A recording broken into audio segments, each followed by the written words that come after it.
अगर लोगों के घरों में बर्तन नहीं धोएगी तो इस घर में 4 पैसे कैसे आएंगे। शादी के साल भर के अंदर ही मेरे बेटे को खाकर बैठ गई है। जब से आई है सिर्फ मनहूसियत फैला रखी है तूने। आप क्यों हमेशा भाभी को ताने देती रहती हैं? भैया की मौत एक हादसे में हुई थी, इसमें इनका क्या कसूर? और जिस तरह आपने एक बेटा और मैंने अपना भाई खोया है, इस तरह भाभी ने भी तो अपना पति खोया है। ये चाहती तो मायके जाकर दूसरी शादी कर सकती थी, लेकिन इन्होंने यहाँ रुककर हमारा ख्याल रखने का फैसला किया। और आप है कि इस मनहूस की वजह से तुम मुझसे जुबान लड़ा रही है।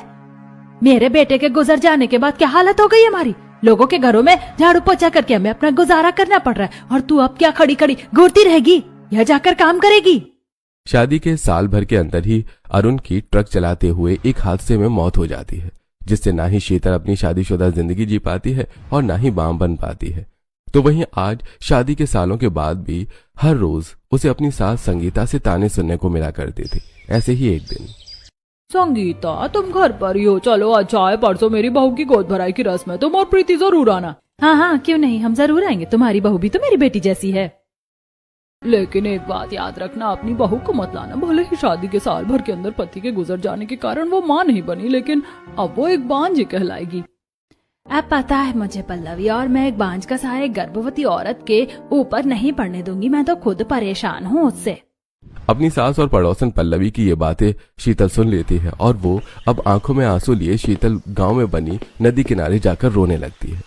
इसमें मेरा क्या कसूर? अगर मैं शादी के साल भर के अंदर मां नहीं बन पाई तो मेरे पति मेरे पास रहते ही कहाँ थे? काम के सिलसिले में अक्सर उन्हें बाहर ही रहना पड़ता था। सच में इस समाज में एक विधवा और बांझ औरत के लिए कोई जगह नहीं है। शीतल काफी देर तक नदी किनारे बैठकर ही रोती रहती है और इसी तरह अब हफ्ता भर गुजर जाता है। और आज शीतल की सास संगीता की बहन कौशल्या प्रीति के लिए शहर का एक रिश्ता लाई होती है।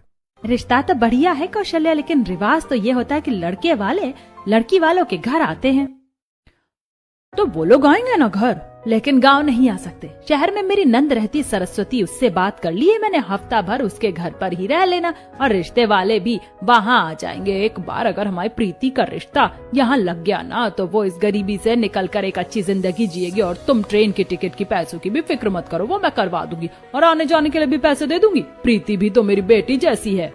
2 दिन बाद की ही कौशल्या शहर जाने की ट्रेन की टिकट बुक करवा देती है। तो वहीं 2 दिन बाद संगीता अपनी बहू और बेटी के साथ ट्रेन का सफर तय करते हुए शहर पहुंचती है, जहां वो सब सरस्वती के घर पर रुकते हैं। अब आप सब लोग आराम कर लीजिए। काकी, वो यहाँ आसपास कोई मंदिर वगैरह है क्या? मैं थोड़ी देर वहाँ हो आती हूँ।